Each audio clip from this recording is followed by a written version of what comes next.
This sermon, Does God Ever Change His Mind About His Word, was delivered on Sunday evening, April 18th, 1965 at the Branham Tabernacle in Jeffersonville, Indiana, USA. நம்முடைய கர்த்தராகிய இயேசு கிறிஸ்துவின் விலையேறப்பெற்ற நாமத்திற்கு மகிமை உண்டாவதாக. நம்முடைய அருமை சகோதரனும் இக்கடைசி கால தீர்க்கதரிசியுமான வில்லியம் மரியன் பிரென்னாம் அவர்களால் 1965 வருடம் ஏப்ரல் மாதம் 18ஆம் தேதி ஞாயிறு மாலையில் அமெரிக்கா, இந்தியானா, ஜெஃபர்சன்வில்லில் உள்ள பிரென்னாம் ஜெபகூடாரத்தில் Does God ever change his mind about his word? தேவன் தமது வார்த்தையை குறித்த தமது சிந்தனையை எப்போதாவது மாற்றுகிறாரா என்ற தலைப்பின் கீழ் கொடுக்கப்பட்ட செய்தியை இப்பொழுது நீங்கள் தமிழாக்கத்துடன் கேட்கப் போகின்றீர்கள்.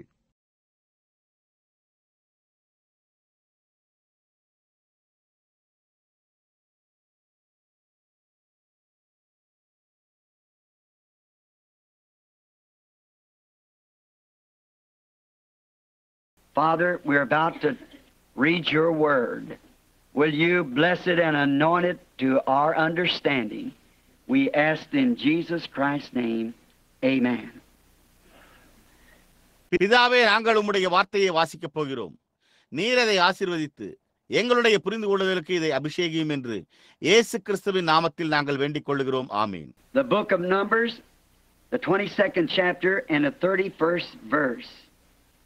எண்ணாகம புத்தகம் 22ஆம் அதிகாரம் 31ஆம் வசனம்.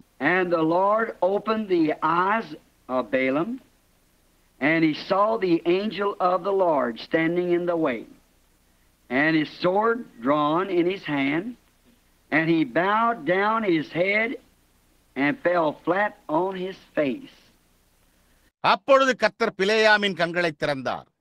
வழியிலே நின்று உருவின பட்டயத்தை தம்முடைய கையிலே பிடித்திருக்கிற கர்த்தருடைய தூதனை அவன் கண்டு தலைகுனிந்து மோங்குப்புற விழுந்து பணிந்தான். Now, in the reading of this, to build a context around it, I want to take the subject, does God ever change his mind about his word? இப்பொழுது இதை படிக்கையில் அதை சுற்றி ஒரு சூழலை உருவாக்க நான் இந்த பொருளை எடுக்க விரும்புகிறேன். தேவன் தமது வார்த்தையை குறித்து தமது சிந்தையை எப்போதாவது மாற்றுகிறாரா? That's quite a text.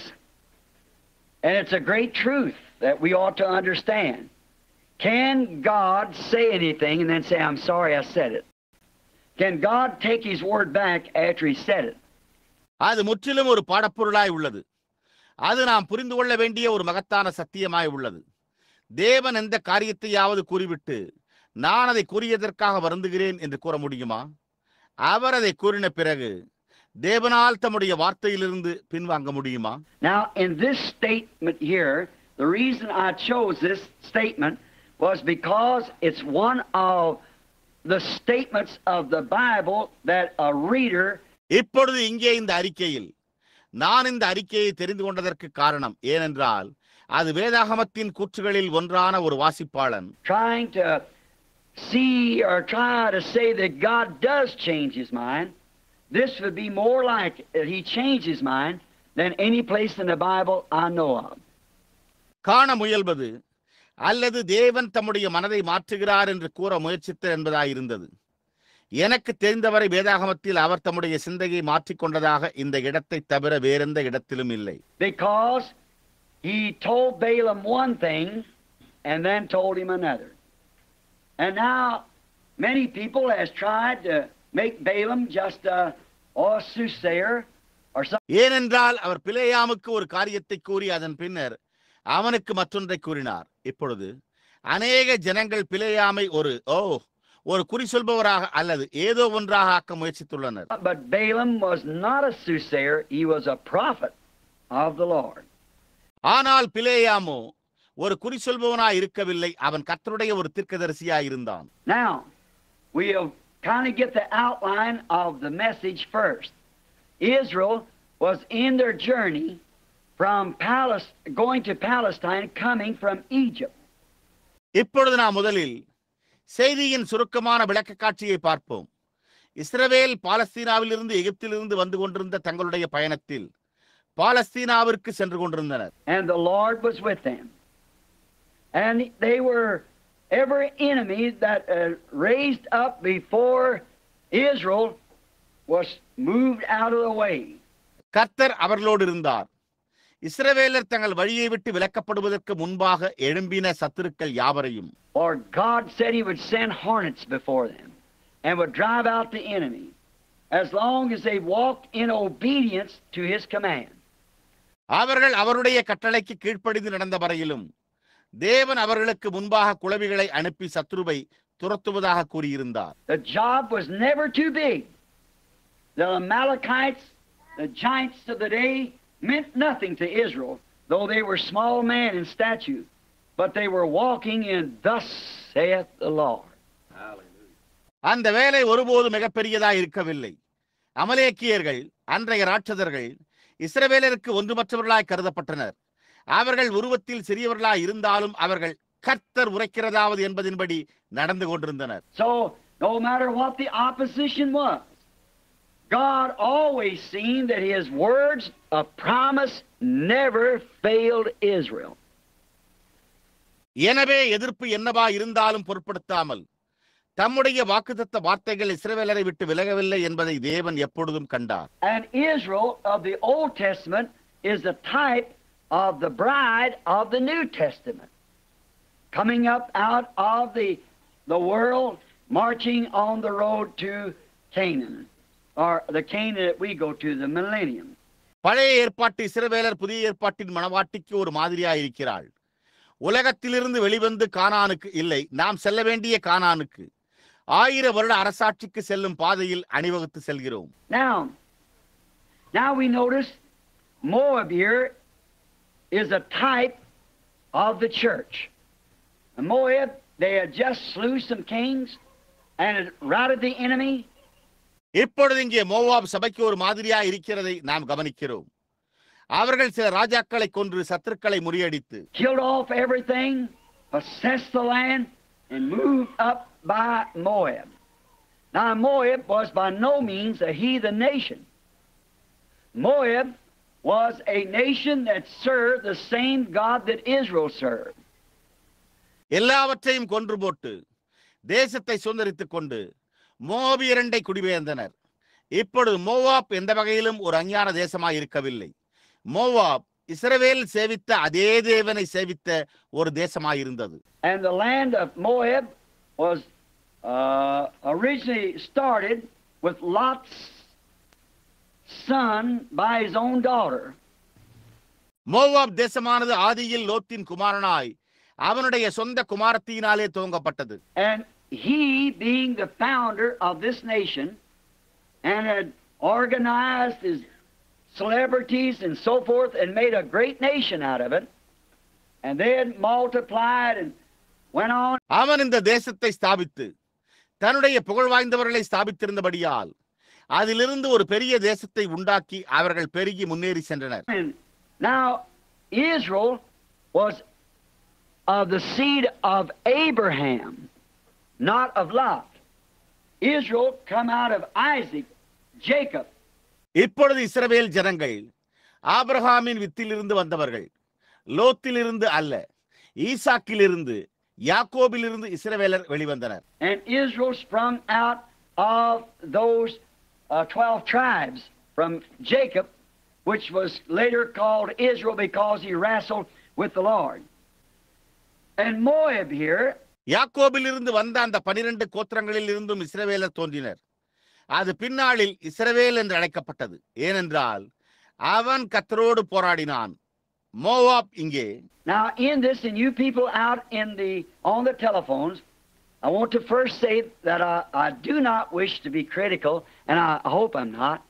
இப்பொழுது இதில் வெளியே தொலைபேசியில் இணைந்திருக்கிற ஜனங்களாகிய நீங்கள், நான் குறை கூற விரும்பவில்லை என்பதை நான் முதலில் கூற விரும்புகிறேன்.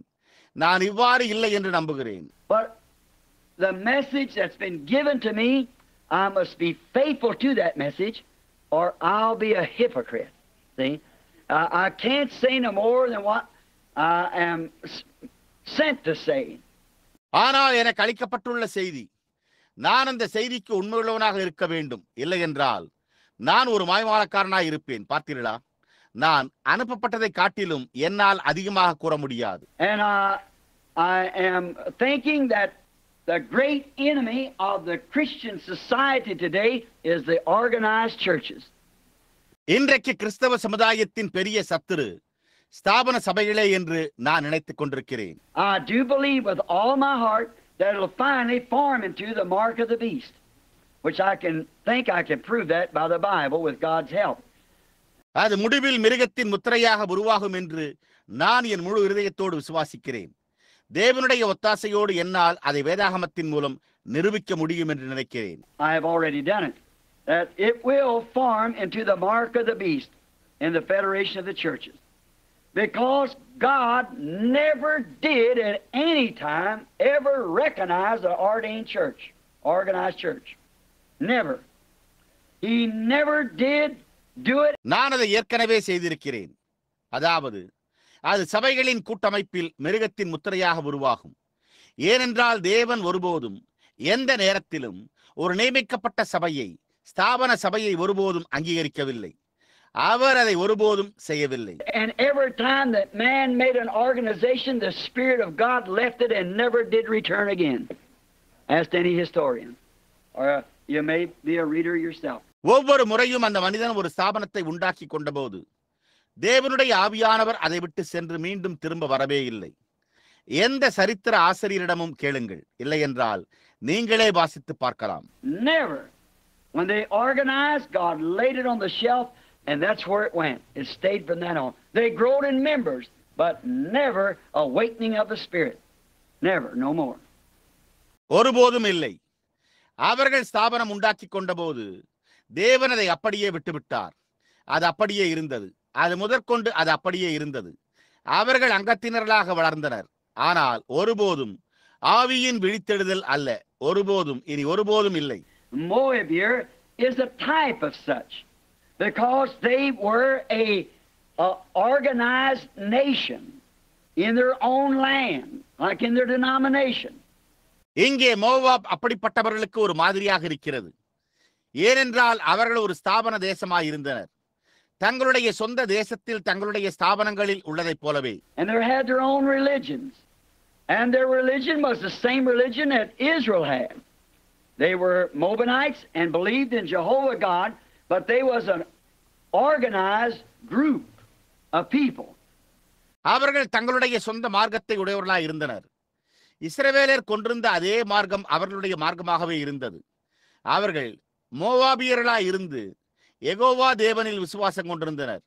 ஆனால் அவர்கள் ஒரு ஸ்தாபன ஜனங்களாக இருந்தனர். And now, as they represent the natural church, Israel represents the spiritual church in its journey.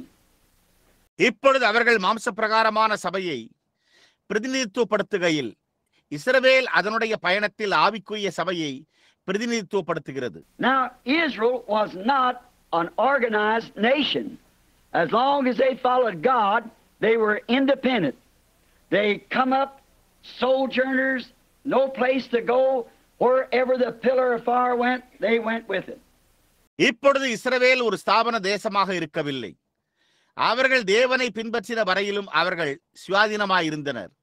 அவர்கள் பரதேசிகளாய் செல்வதற்கு இடமில்லாமல் வருகிறார்கள். அக்கினி ஸ்தம்பம் சென்ற இடமெல்லாம் அவர்கள் அதனோடு சென்றனர். They were not a organized nation.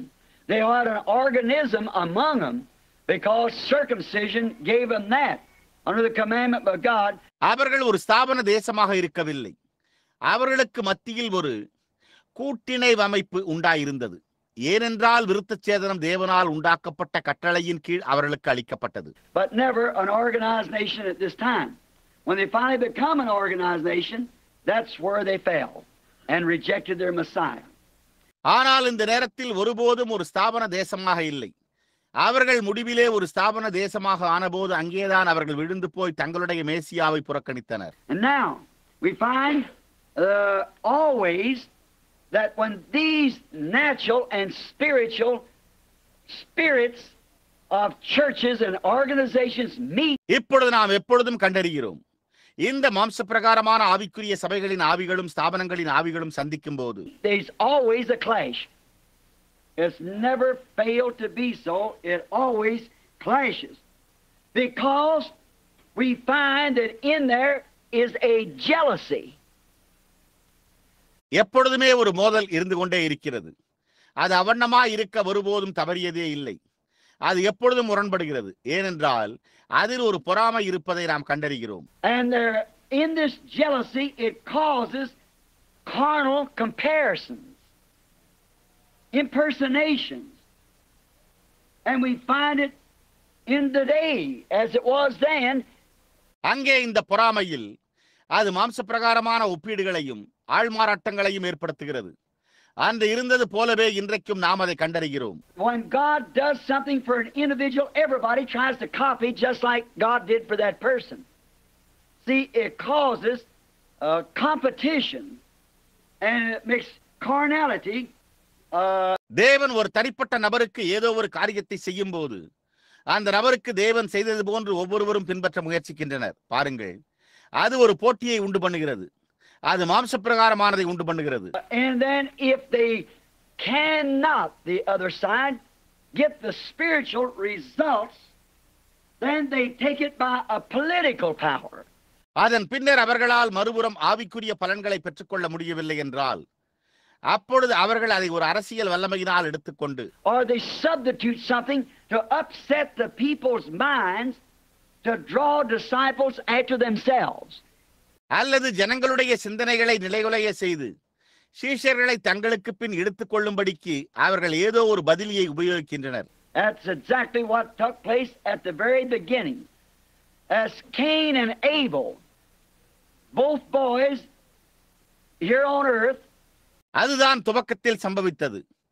Coin ஆபேல் போன்ற இரு பையன்களும் இங்கே பூமியில் இருந்தனர். and when Abel offered unto God a more excellent sacrifice than Cain, and God vindicated Abel, ஆபேல் காயினை காட்டிலும் ஒரு மேன்மையான பலியை தேவனுக்கு செலுத்தின போது, தேவன் ஆபேலை ரூபகாரப்படுத்தின போது, by coming down and receiving his sacrifice, it caused jealousy with Cain, because he was jealous of his brother and slew his brother. கீழே வந்து அவனுடைய பலியை பெற்றுக்கொண்டதன் மூலம் அது காயினோடு பொறாமையை ஏற்படுத்தியது. ஏனென்றால் அவன் தன் சகோதரனை குறித்து பொறாமையாய் இருந்து தன் சகோதரனை கொன்றான். It started at the beginning, that when the natural and the spiritual, yet Cain and Abel worshiped the same God. அது ஆதியில் துவங்கிறது. அதாவது மாம்ச பிரகாரமான காயினும் ஆபேலும் ஒரே தேவனையே தொழுது கொண்டனர். They both built the same kind of altars, and they both worshiped the same God at the same church, same altar. அவர்கள் இருவருமே ஒரே விதமான பலிபீடங்களை கட்டினர். அவர்கள் இருவரும் ஒரே தேவனை ஒரே சபையில் ஒரே பலிபீடத்தில் தொழுது கொண்டனர். But Cain, by carnal reasoning, brought in the fruits of the land and laid them upon the altar as a sacrifice. ஆனால் காயினோ மாம்ச சிந்தையின் மூலம் தேசத்தின் கனிகளை கொண்டு வந்து அவைகளை ஒரு பலியாக பலிபீடத்தின் மேல் வைத்து, thinking that surely that this would answer to God for an atonement. So he must have brought in, as people think today, apples that Adam and Eve took that caused the sin. ஒரு பாவ நிவர்த்திக்காக தேவனிடத்தில் நிச்சயமாக இது பதிலளிக்கும் என்று எண்ணிக்கொண்டிருந்தான். எனவே இன்றைக்கு ஜனங்கள் நினைக்கிறபடி பாவத்திற்கு காரணமான ஆதாமும் ஏவாளும் சாப்பிட்ட ஆப்பிள்களை அவன் கொண்டு வந்திருக்க வேண்டும். And whatever, I think now they got it down to a pomegranate or something. Now some of them said not long ago it was something else. மேலும் என்னவா இருந்தாலும் இப்பொழுது அவர்கள் அதை ஒரு மாதுளை பழம் அல்லது ஏதோ ஒரு காரியத்திற்கு கொண்டு வந்து விட்டனர் என்று நான் நினைக்கிறேன். அவர்களில் சிலர் அண்மையில் அது வேறு ஏதோ காரியம் என்று கூறினர். But Abel had the right sacrifice. He knew that it was blood that did it, so he brought a lamb. மேலும் ஆனால் ஆபேல் சரியான பலியை உடையவனாய் இருந்தான். அதை செய்தது இரத்தம் என்று அவன் அறிந்திருந்தான்.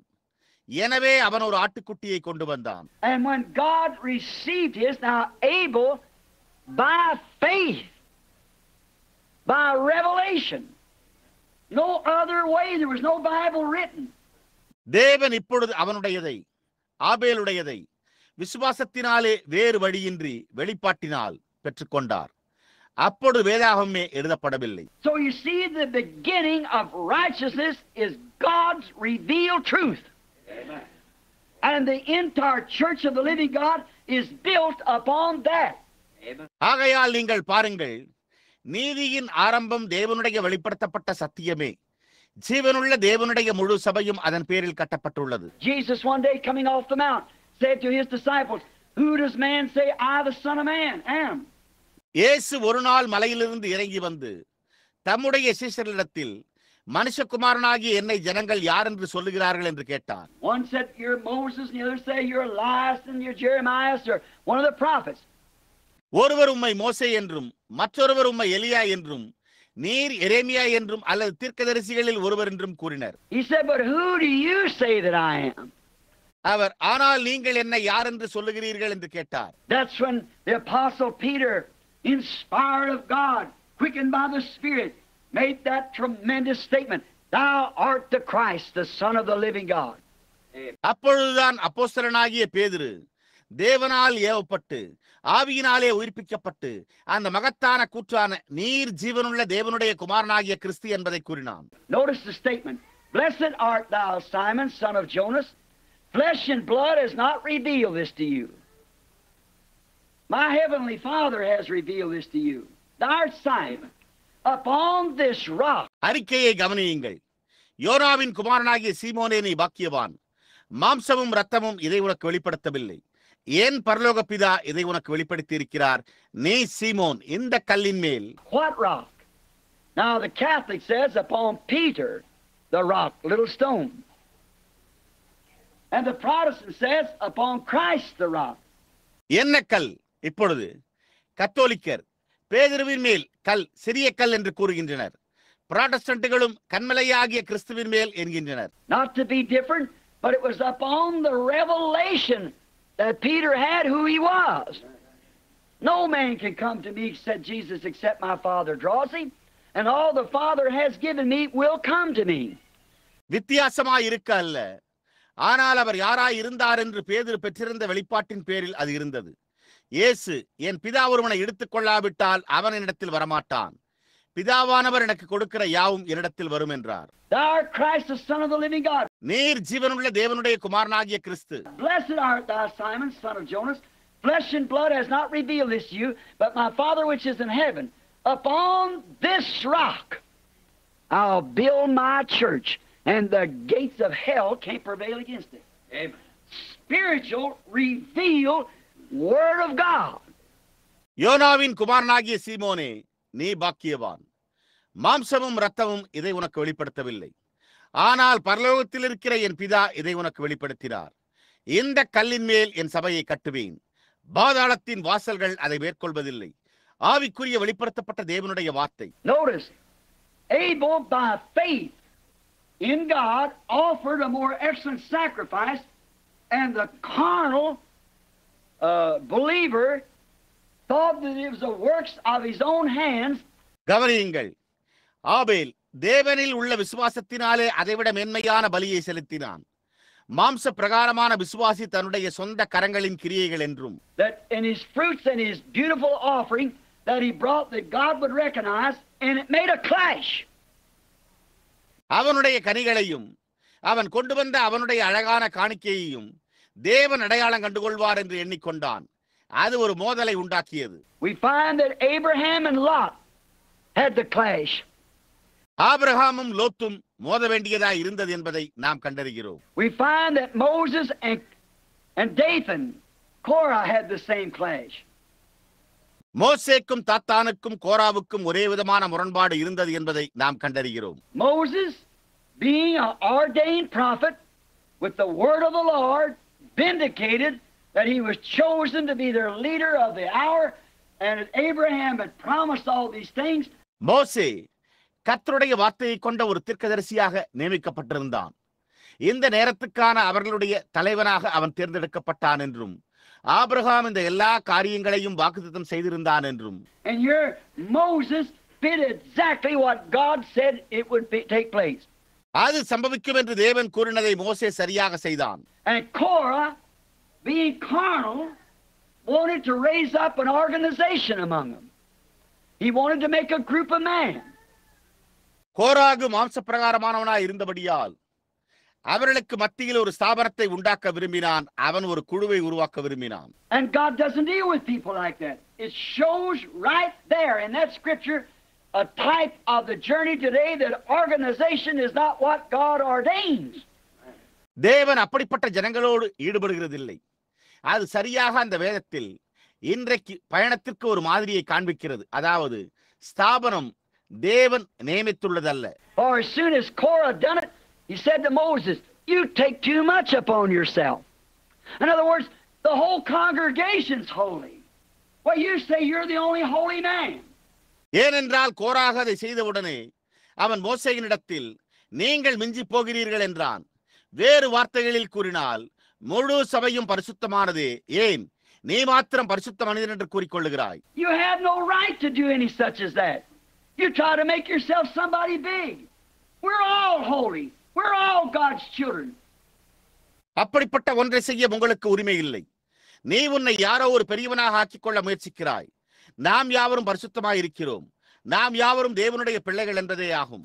Moses just turned his head and walked away. He said, "Lord, what will I do?" மோசே தன்னுடைய தலையை திருப்பிக் கொண்டு நடந்து சென்று விட்டான். அவன், கர்த்தாவே, நான் என்ன செய்ய வேண்டும் என்று கேட்டான். God said, "Separate yourself from him. I've had enough of it." And he swallowed him up in the earth. தேவன், உன்னை அவனிடத்திலிருந்து பிரித்துக்கொள், எனக்கு அது போதுமென்றாகிவிட்டது என்றார்.